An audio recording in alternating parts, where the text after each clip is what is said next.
नमस्कार विद्यार्थी मित्रांनो आपल्या सर्वांचं या ठिकाणी स्वागत आहे. आपल्या समोर परीक्षा येऊन ठेपलेली आहे. 266 पदाचं मागणीपत्र MPSC कडे गेलेलं आहे. अर्थात तुमचा पेपर MPSC घेणार आहे. त्या अनुषंगाने एकतर पहिला मुद्दा तांत्रिक जुने जे पेपर्स होते ते तुम्हाला बघावेच लागणार आहेत, कारण की MPSCने जरी घेतला शेवटी पशुधन पर्यवेक्षक संदर्भातले मुद्दे ते काही बदलणार नाही. राहिला विषय मराठी, इंग्लिश, मॅथ, रिजनिंग आणि GSचा. ते कशा पद्धतीने येतं त्याचे मी MPSCचे पेपर्स तुमचे सॉल्व्ह करून घेतो आहे. ॲपमध्ये रेकॉर्डेड स्वरूपात काही भेटतील, काही लाईव्ह स्वरूपात भेटेल, काही बॅच घेतल्याबरोबर तुम्हाला रेकॉर्डेड स्वरूपात जवळपास 90% लेक्चर भेटणार आहे. म्हणजे तुम्हाला लगेच अभ्यास सुरू करता येईल तुमच्या वेळेनुसार. कारण बरेच लोक तुमच्यातले डॉक्टर्स आहेत, प्रॅक्टिस करतायत. तुम्हाला सगळ्यांना लाईव्ह येणं पॉसिबल नाही, मला माहिती आहे. त्यामुळे रेकॉर्डेड मॅक्झिमम देतोय आणि जे लाईव्ह होतील ते सुद्धा सेव्ह असतील. तर बघा, आपण तांत्रिक बघतोय. 25 प्रश्न या ठिकाणी दुधामधील आणि 17 नंबरची टेस्ट आहे. याच्या आधी 16 पेपर घेतले आपण. ओके, त्यामध्ये 50-50 प्रश्नांचे सुद्धा काही पेपर घेतले. ते सगळे त्याचे PDF, त्याचे व्हिडिओज तुम्हाला अभ्यासकट्टा ॲपवर पशुधन पर्यवेक्षकच्या बॅचमध्ये अवेलेबल होतील आहेत. दुधामधील लॅक्टोज कोणत्या प्रकारचं कार्बोहायड्रेट आहे? लॅक्टोज म्हटल्या मोनोसॅकराइड, डिसॅकराइड, पॉलीसॅकराइड की ओलिगोसॅकराइड? लॅक्टोज बद्दल हा प्रश्न आहे. हे लॅक्टोज जे आहे ना ते दुधामधलं डिसॅकराइड म्हणून त्याला ओळखलं जातं. काय डिसॅकराइड का म्हणतो आपण त्याला डिसॅकराइड?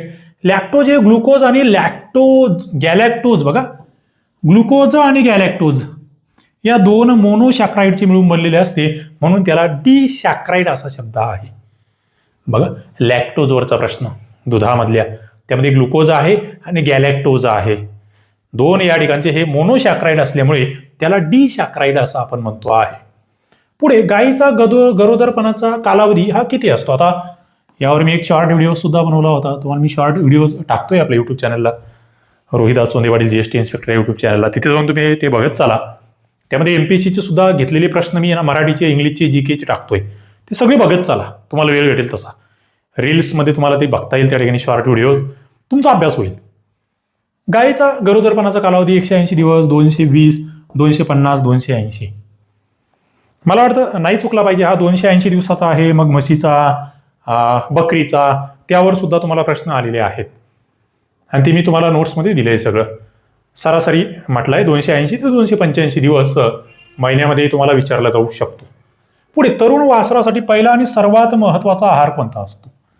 म्हणजे नवीन जन्मलेलं वासरू आहे, कडधान्य, हरभऱ्याचे दाणे, कोलोस्ट्रम, पेंढा, नवीन असं ते वासरू आहे, त्याच्यासाठी कोलोस्ट्रम हे सर्वात महत्वाचं एक प्राथमिक आहार म्हणून आपण त्याच्याकडे बघतो. पहिलं दूध जे असतं त्याला कोलोस्ट्रम असं म्हटलं जातं. ते त्यामध्ये रोगप्रतिकारक शक्ती असते, अँटीबॉडीज असतात, प्रतिपिंड आपण म्हणतोय ते त्यातून त्याला भेटत असतं आणि त्याच्या आरोग्यासाठी उत्तम असतं.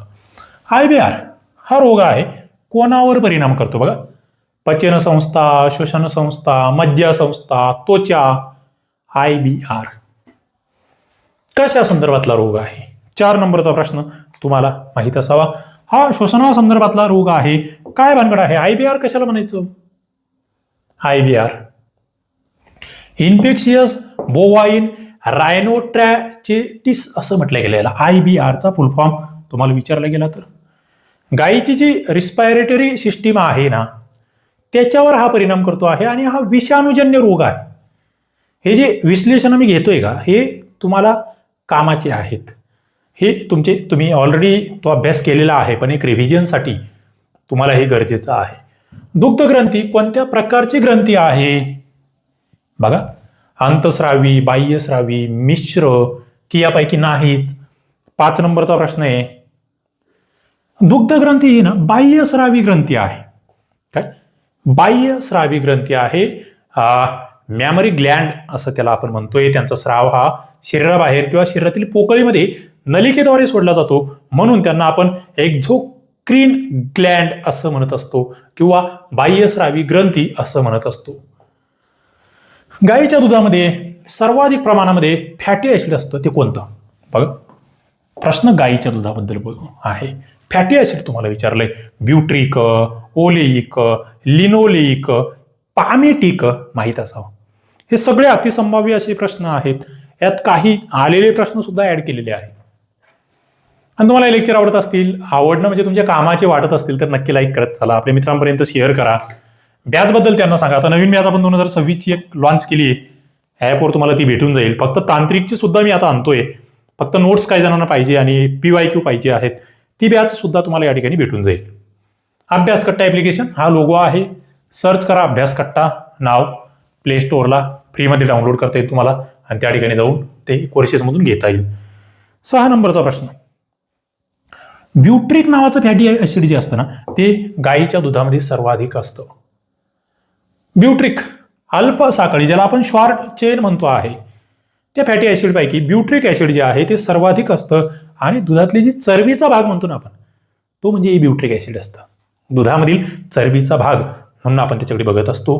पुढे कुक्कुटामध्ये अंडी उत्पादन वाढवण्यासाठी आवश्यक घटक कोणता? बघा, कुक्कुट कोंबडी अंडी उत्पादन वाढवायचं आहे. Calcium, copper, lysine, phosphorus. कशातून वाढणार अंड्यांचं उत्पादन? 7 नंबरचा प्रश्न तुमच्या समोर आहे. कॅल्शियम हा जो घटक आहे ना, हा अंडी उत्पादन वाढवण्यासाठी अत्यंत महत्वाचा आहे. अंड्याचं कवच तयार करण्यासाठी कॅल्शियम उपयुक्त ठरतो आणि तो या ठिकाणी ते उत्पादन वाढवतो. पुढे FCR कमी असेल तर काय होतं? FCR म्हणजे काय? पहिली गोष्ट हे तुम्हाला माहित असावं. आहाराचा अपव्यय जास्त होतो आहे, वाढ जलद होते आहे, आहार त्या ठिकाणी जास्त येतो आहे की दूध कमी होतं आहे त्या प्राण्याचं. याचे बेसिकचे लेक्चर्स, याचे बेसिकच्या नोट्स मी तुम्हाला अभ्यास कट्टा ॲप्लिकेशनवर दिलेले आहेत. PDF दिलेले आहेत, त्या तुम्ही वाचा. त्या वाचल्या तर तुमचं काम आणखी सोपं होईल. तुम्हाला हे सगळ्या प्रश्नांची उत्तरं देता येते. FCR कमी असेल ना तर वाढ ही जलद होते. फीड कन्व्हर्जन रेशो आपण ज्याला म्हणतोय, म्हणजे खाद्य रूपांतरण गुणोत्तर असं त्याला म्हटलं जातं. फीड कन्व्हर्जन रेशो तो कमी असणं म्हणजे जनावरांना विशिष्ट वजन वाढीसाठी कमी आहार लागतो. म्हणजेच त्याची वाढ जलद आणि आहार रूपांतरण कार्यक्षम असतं. म्हणजे हा जेवढा कमी तेवढी जनावरांची वाढ जलद होणार. FCR तो जो रेशो आहे, फीड कन्व्हर्जन रेशो, आपला माहीत असावा. हीट डिटेक्शन कशासाठी? बघा, हीट डिटेक्शन आजार, आहार, प्रजनन, दूध तपासणी कशासाठी? 9 नंबरचा प्रश्न तुमच्या समोर आहे. उत्तर द्यावं लागेल. काय? प्रजननासाठी हीट डिटेक्शनाची गरज असते. हीट डिटेक्शन म्हणजे जनावर जे आहे ते मदनामध्ये आहेत का, त्याला इस्ट्रस सायकल असं म्हटलं जातं किंवा हीट म्हटलं जातं. ते प्रजननासाठी, ब्रीडिंगसाठी महत्वाचं असतं. ओके, त्यासाठी हीट डिटेक्शन हा शब्दप्रयोग वापरला जातो. बांगुर्डी रोग कोणाला होतो? बांगुर्डी, मेंढी, शेळी, गाईगुरे, घोडा. 10 नंबरचा प्रश्न आहे. बांगुर्डी हा शेळीला होणारा रोग आहे. एक प्रश्न MPSCने विचारलाय, मला वाटतं यांनीच विचारलाय पशुधन पर्यवेक्षकच्या जुन्या पेपरमध्ये. तुम्हाला महाराष्ट्रातली मेंढीची एक प्रसिद्ध अशी जात सांगायची. मी ती शॉर्ट व्हिडिओमध्ये कव्हर केलंय. आणि शेळीच्या किमान 3 जाती सांगायच्या महाराष्ट्रातल्या आणि मेंढीच्या 3 जाती. माझ्या तर पाठ झाले. ती शॉर्ट व्हिडिओ मी जेव्हा बनवला ना तेव्हा तुम्ही तो बघितला असाल तर 100% तुम्हाला कमेंट करता येईल, काही शंकाच नाहीये. शेळी आतडी किंवा परजीवी तंतुजन्य असा हा रोग आहे बांगुर्डी. आतडीला होतोय किंवा परजीवी तंतुजन्यामुळे होणारा हा रोग आहे. ग्रामीण भागामध्ये याला काही स्थानिक नावं आहेत. गाईगुरं, मेंढी किंवा घोड्यांना असेच रोग होतात, पण बांगुर्डी हे शेळीला वापरलं जाणारं नाव आहे. त्यामुळे बांगुर्डी माहीत असलं पाहिजे आपल्याला. स्थानिक नाव आहे बांगुर्डी हे. मोरेक्स लसीकरण पद्धत म्हणजे काय? काय असतं यामध्ये? इंजेक्शन पानकामध्ये दिली जाते, पाणी दिले जाते, डोळ्यात थेंब टाकले जातात. काय भानगडी? मॅरेक्स लसीकरण पद्धत. बघा, 11 नंबरचा प्रश्न तुमच्या समोर आहे. डोळ्यामध्ये थेंब टाकणे जे म्हणतो का, त्या पद्धतीचं हे लसीकरण केलं जातं. ही इंजेक्शनद्वारे सहसा एका दिवसाच्या पिल्लांना तोचीखाली किंवा स्नायूमध्ये दिली जाणारी लस असंही म्हटलंय. आता खरं जर बघितलं, सॉरी, इंजेक्शन हे उत्तर या ठिकाणी आहे. इंजेक्शन. ओके, ते नंबरचं. पुढे पाश्चरायझेशन जे आहे याच्यामध्ये तापमान किती अंशापर्यंत केलं जातं, म्हणजे ते दूध तापवून वगैरे आपण ते म्हणतोय ते व्यवस्थित टिकावं म्हणून. 63°C, 72°, 80°, 90°. 12 नंबरचा प्रश्न तुमच्या समोर आहे. बघा किती अंश सेल्सिअस? 72°C हे एक प्रमाणित असं त्या ठिकाणी त्याचं तापमान आहे. हा प्रश्न याच्या आधी आलेला आहे. पाश्चरायझेशन असं आपण म्हणतोय. 2 पद्धती असतात. एक तर लाईट स्वरूपाचं जर तुम्हाला करायचं असेल तर 63°C साठी 30 मिनिटासाठी तेवढ्या तापमानावरती तापावं लागतं. आणि HTST नावाची जी पद्धत आहे ती 72°C फक्त 15 सेकंदासाठी. आणि प्रचलित जे आहे ते 72° आहे. त्यामुळे ते 63 मध्ये गोंधळ करू नका. 72°C, 72°C असं आपण त्याला म्हणू शकतो. कोणता प्राणी आहे जो रुमिनंट नाही? बघा गाय, मेंढी, शेळी, डुक्कर. काय वाटतंय तुम्हाला? काय माहिती? 13 नंबरचा प्रश्न तुमच्या समोर आहे. बघा बरं का, रुमिनंट म्हणजे काय? यामध्ये डुक्कर हा प्राणी नाहीये. रुमेन म्हणजे काय? 4 कप्प्याचे पोट नसलेले प्राणी हे रुमेन. डुक्कर नाहीये. हे म्हणजे ते 4 कप्प्याचे पोट नसलेला प्राणी तो आहे, त्यामुळे तो नॉन रुमिनंट आहे. हा डुक्कर जो नॉन रुमिनंट आहे. ज्यांचे 4 कप्प्याचं पोट आहे ना ते रुमिनंट. गाय असेल, मेंढी असेल, शेळी असेल, हे रुमिनंट म्हणतो आपण, ज्यांना 4 कप्पे आहेत त्यांच्या पोटाला. ओके, डुक्कर त्यामध्ये येत नाही, लक्षात ठेवावा लागेल. पुढे जातोय. हीट स्ट्रेस याचा परिणाम काय होतोय? हीट स्ट्रेस म्हटलंय. बघा चरबीत वाढ होते आहे, लॅक्टोज वाढते, दूध कमी होते, रोगप्रतिकार शक्ती वाढते. काय होते? हीट स्ट्रेसमुळे. 14 नंबरचा प्रश्न तुमच्या समोर आहे. हीट स्ट्रेस जर असेल तर दूध त्या ठिकाणी कमी येत आहे. उष्णतेचा ताण असा शब्द त्याला मराठीत वापरतो आपण. त्यामुळे गाय जी आहे चारा कमी खाते. आपण बघा गायींना उन्हाळ्यामध्ये वगैरे त्यांना धुतल्या जातं वगैरे. तुम्ही बघितलं असेल, शेतकऱ्यांची मुलं असाल तर त्यांच्या शरीरातली उष्णता कमी करण्याचं काम त्या ठिकाणी होत असतं. शरीरामध्ये ऊर्जा टिकवून ठेवण्यासाठी त्या ठिकाणी मग दुधाचं उत्पादन कमी होतं. ते कुठेतरी हीट कमी करण्यासाठी त्या दुधाचा त्या ठिकाणी वापर होतो असं आपल्याला म्हणावं लागेल. SRUC संस्था ही कशाशी निगडीत आहे? SRUC मत्स्य, पशु संशोधन, कृषी अर्थशास्त्र, औद्योगिक. SRUC.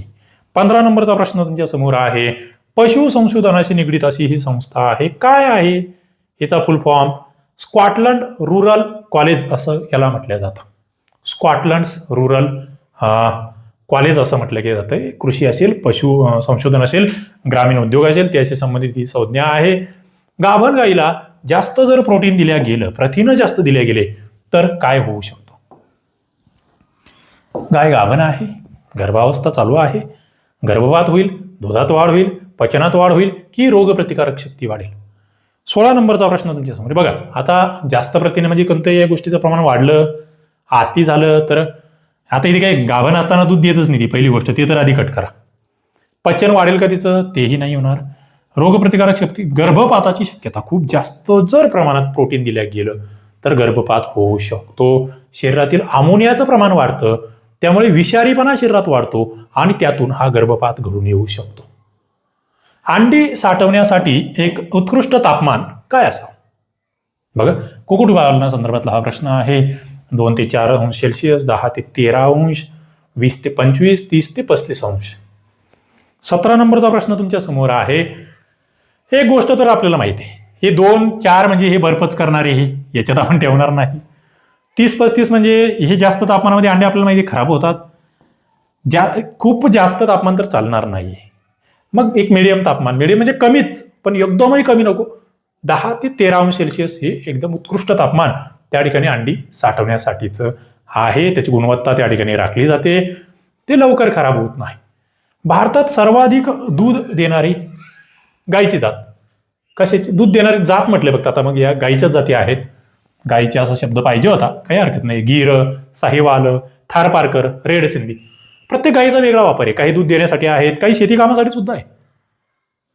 म्हणजे त्या ठिकाणी ते माहीत असलं पाहिजे. 18 नंबरचा प्रश्न तुमच्या समोर आहे, उत्तर द्यावं लागेल. काय? दुधासाठी गीर गाय दुधासाठी प्रसिद्ध आहे. ते दूध चांगलंही असतं असं म्हणतात. साहिवाल आणि गीर या दोन्ही गायी ज्या आहेत दुधासाठी ओळखल्या जातात. अनेक भागामध्ये एक सरासरी दूध उत्पादनात गीर जात ही जी आहे ती जास्त अग्रेसर आहे. दुग्धस्राव वाढवण्यासाठीचं हार्मोन कोणतं आहे?